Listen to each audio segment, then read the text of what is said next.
Ayan, hello guys. Ito po yung binili kong desktop table. Table lang yan guys ha. Walang PC. Table yan. Gagamitin ko yan pang live stream. Alright, i-unbox ko muna.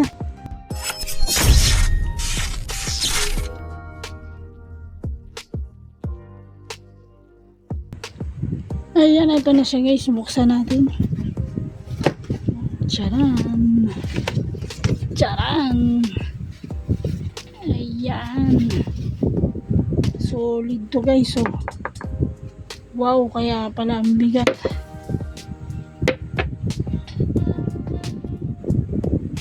Solid. Kaya lang, wala siyang warranty. Binili ko po ito kasama si Habi, Elise and Deus Mix Vlog. Ayan, ito yung gulong niya. Nakuha ko na sa ilalim. Ito naman yung mga tornilyo. Mukhang malalaki ang kanyang screw.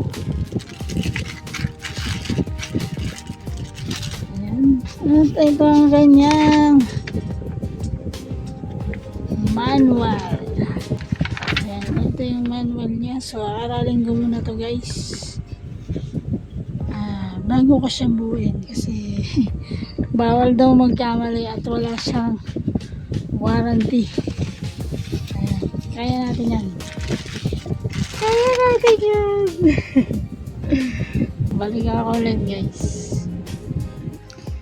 Ayan, na-assemble ko na yung number 1. Ayan siya guys, number 1. Medyo challenging.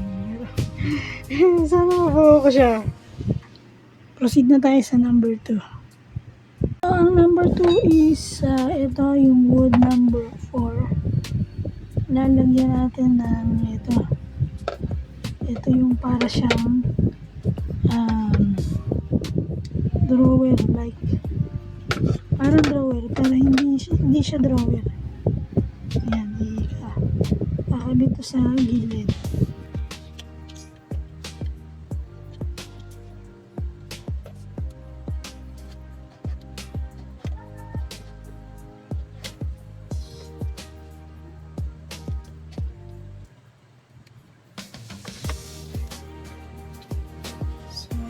Yung step number 2. So, magpaproceed na tayo sa step number 3.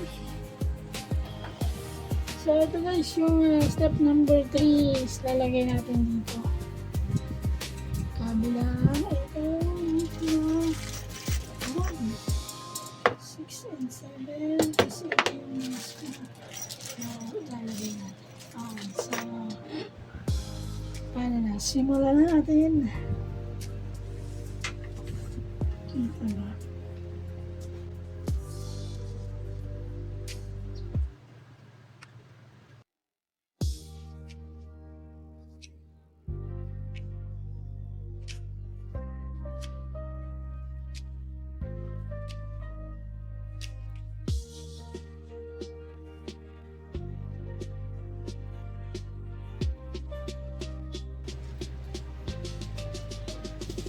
Dito naman sa kabila.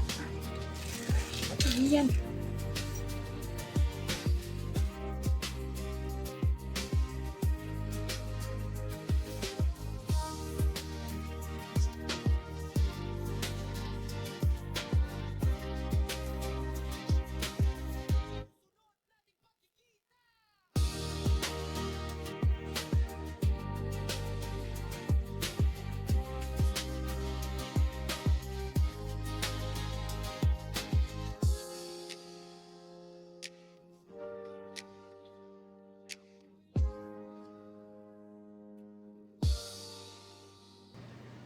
Ayan na guys, number 3. Ayan na guys, so number 4 na tayo guys. Kailangan natin ito, wood number 8. Tapos ito yung need niya na screw. And ito. Unahin natin yung ilalagay sa ilalim nito. Wood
Okay na ito guys. Okay na. Nakabit na siya. Ang next natin is number 5. Ito yung need natin na screw. And then what is wood number 1. Ito po yan yung pinakamalaki. Ito yan. Ilalagay nito sa babaw. Okay. Malapit na tayo matapos. Balikan ko kayo. I-screw ko lang ito guys ha. So ito na guys. Nakabit na natin yung number 1 sa taas. And okay na rin ito sa puno. So next is ito naman drawer. Ayan ito guys, back tayo. Tinanggal ko po ulit itong ang tawag nila dito is E2. Tinanggal ko siya ulit dun sa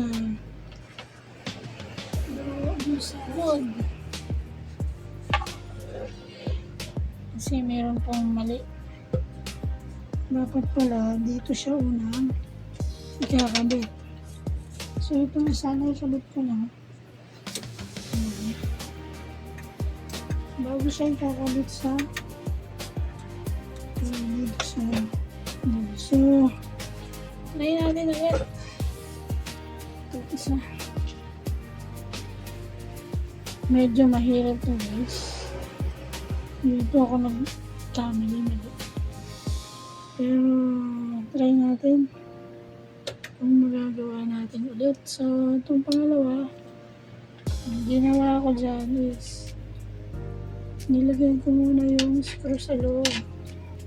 So ilalagay muna natin siya sa loob para tumago siya and may kamit ko doon. Diba? Ang hirap na. So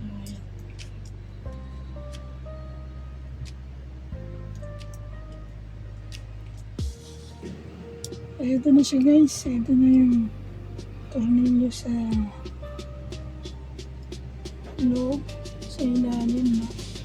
So ito na natin yan.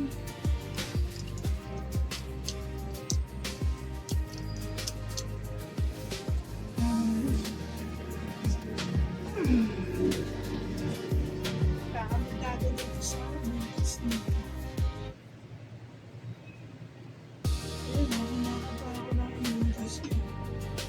Medyo mahirap to guys.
Ayun, saan siya ikakamit? Dito sa gilid nito. Dito sa butas. Medyo mahirap nga pambira. Pero naitawid. Yahoo!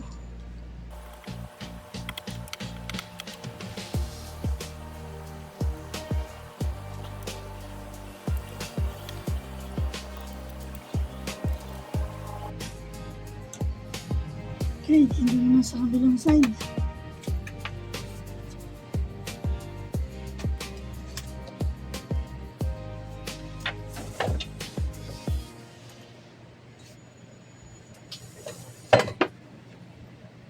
Ayan nga.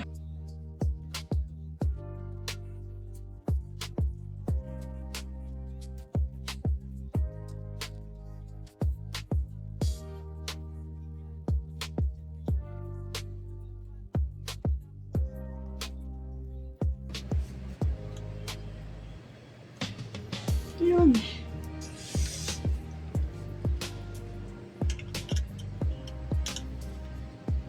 Success. Oha.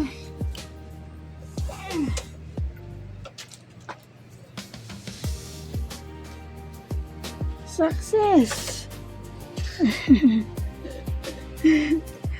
Grabe yan. Pahirap yan. Ayan, next na tayo guys. Ilagay ko muna yung gulong para may pabaho na po siya dito sa bed. Medyo mabigat na. Ito yung gulong.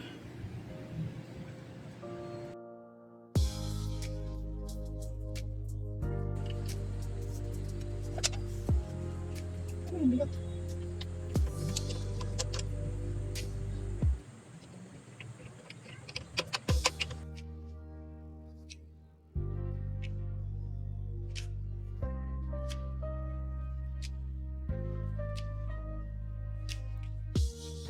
So, ito na siya guys. Baba na siya.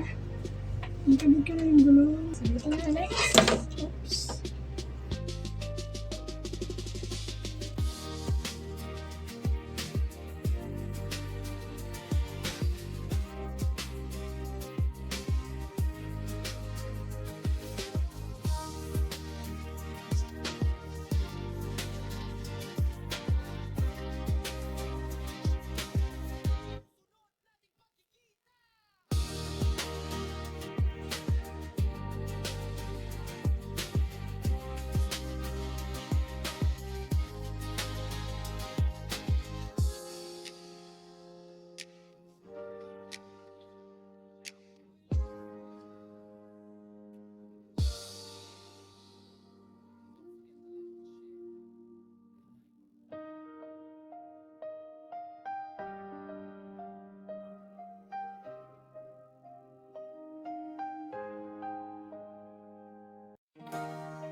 Mabigat. Mabigat.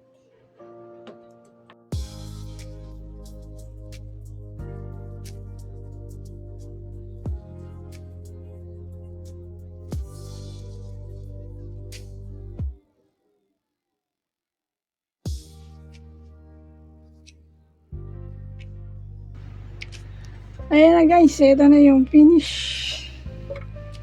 Ayan na yung finish. Na. Ito yung taas. Laki no. Ayan siya guys. Pinaghirapan ko yan buuin na. Keyboard. Ayan. Tapos ang baba. Ayos mo guys. Kahit sa lalagay ko na dyan ng mga things ko. Ayun na guys, ang aking table. Magamitin ko yan for live streaming. Ayusin ko lang ang aking mga gamit dyan, nakalat-kalat. Ayun ang aking mga gamit. Kalat-kalat nila. Sabon. Ayan pa. Ayan pa. Ito pa. Diba? So, yun na yun guys. Maraming salamat sa panonood guys. Bye!